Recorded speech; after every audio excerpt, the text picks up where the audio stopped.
Burrito water.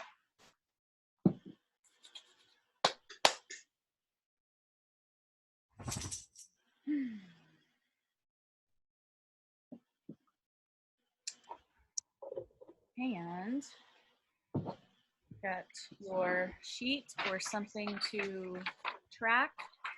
Optional. Optional, I got it right here. Yeah. So I did an assessment before. Yeah. We did this. Okay. I'm going to do another assessment. So we'll do that now. Okay. We'll take our fancy pendulums and just hold them in front of the chakra that you're assessing. The root. And then you'll blow on your pendulum, clear it, just with the intention to clear, and then your sacral chakra for a clockwise movement. Blow to clear, solar plexus, clear, heart. Go at your own pace. The pendulum might not be moving much. Throat.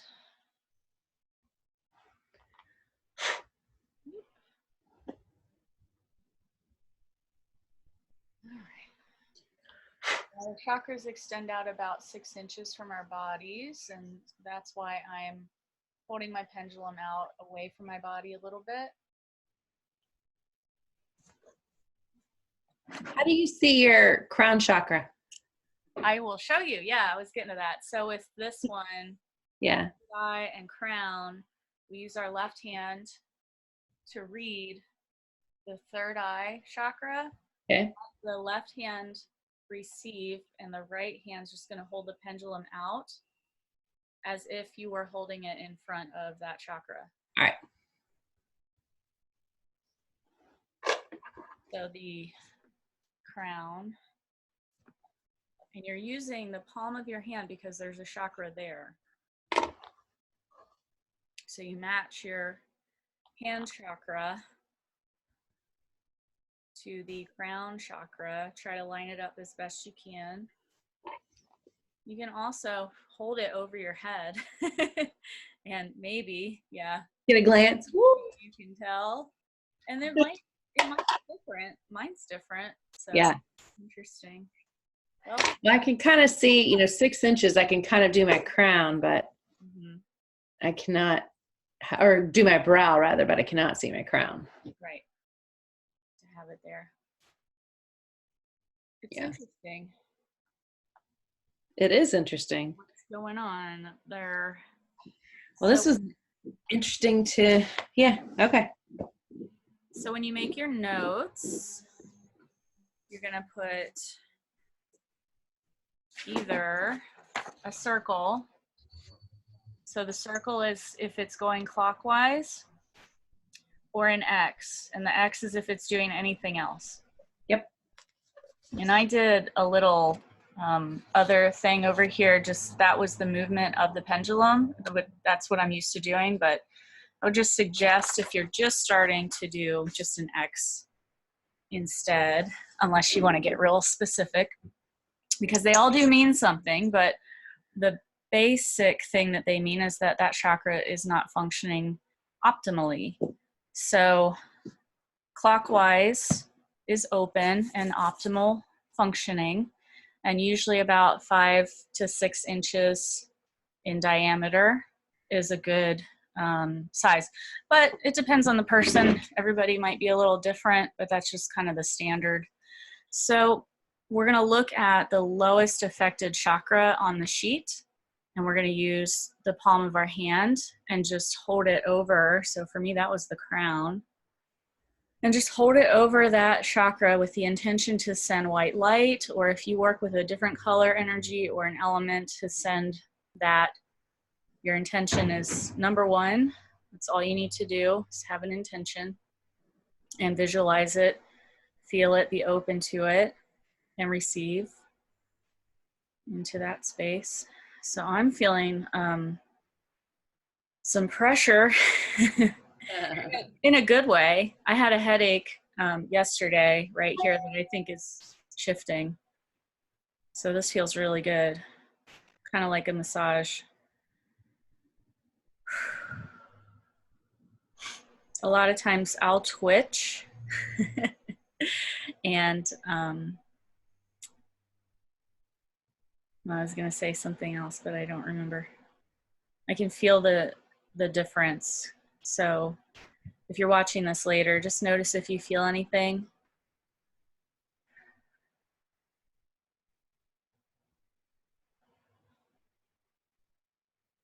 And you can do that feeling, checking in when you're assessing as well, and notice which chakras feel a certain way. So your hands can be assessment tools and treatment tools.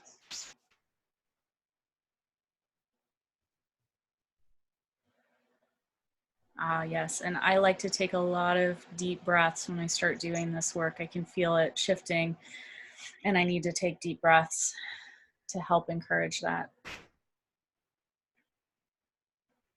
I'll often get also really thirsty or hungry later.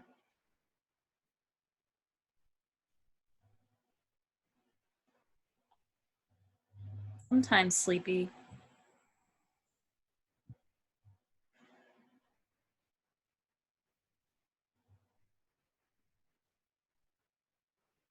So it might not look like much from the outside, but if you're practicing with us, hopefully you're feeling something shifting or just feeling the energy of your hand. You can switch hands if your hands are getting tired.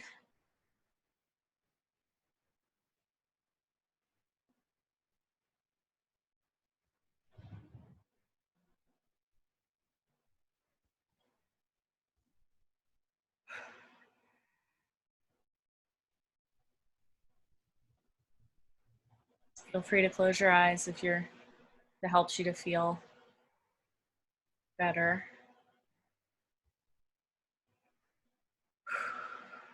So we'll do just a couple more moments and just disconnect when you're ready.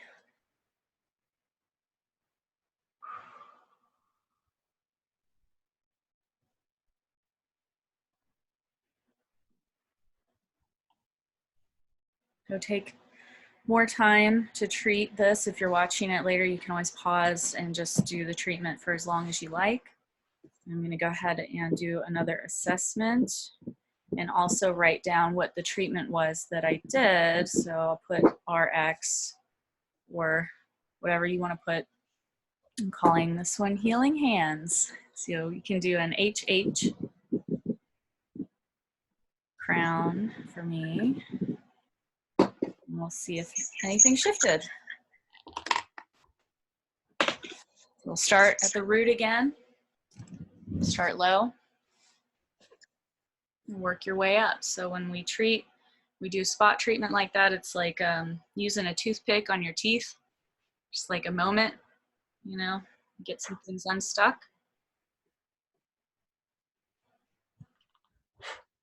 So root, sacral, solar plexus, heart,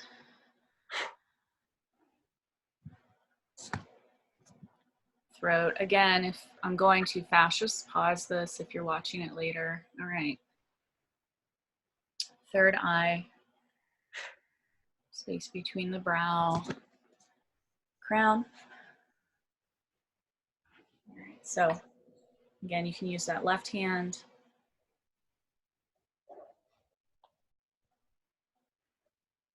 Interesting. So my blockage shifted down. Yay. Into my throat chakra.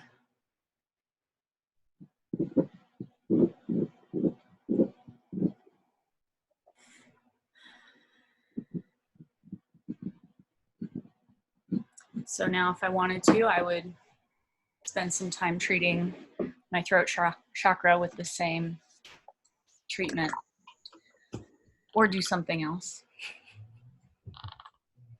maybe I need to yell a little bit, express some anger.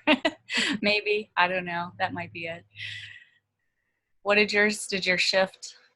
Mine did shift. It actually shifted up because I was working on my throat chakra, and then now my brow chakra is compromised. So. Okay. So that's it for now. We'll just end with that, just to give an example of what we're doing. So if you want to do all that again with the compromised chakra, I'd recommend it.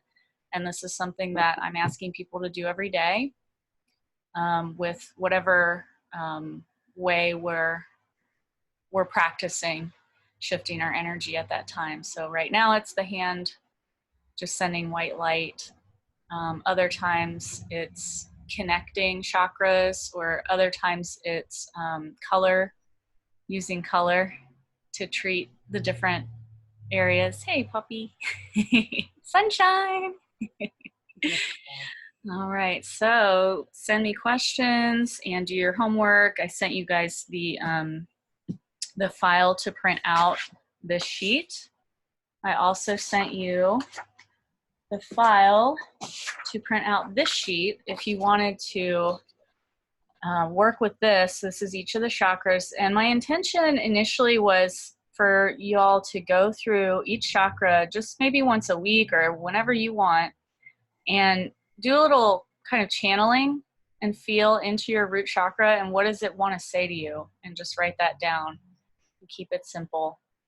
Another way you could use these, of course, is to like look at your whole week of your assessments and then make notes on which chakras had chronic issues. So this is something you could just do as kind of a, okay, this week and then this week and then this week, and see after a month, okay, you've got your notes, so you kind of distilled it all down. And then maybe you need to do a different treatment, or you need to create a ceremony or a ritual to help yourself shift your energy in a bigger way than just these spot treatments. Or maybe you need to do some more practice around these spot treatments and do them more frequently. But like flossing, you don't want to floss every hour, right? So you can, I mean, I don't know, you could do this stuff too much. You can get a little too compulsive with this stuff if you think that this is the be all end all. It's not. There's so many other things. Drink a lot of water, you know, eat good food, take walks, do all the things you need to do for your self-care. This is just one of your tools. So enjoy and have fun doing it. Do you have any questions, Margaret? Okay. I don't. Thank you so much. This was great. Yeah, and you guys out there, send me questions at info@theflyingcat.net. All right, find me at theflyingcat.net. My name is Julia Martin. Thanks.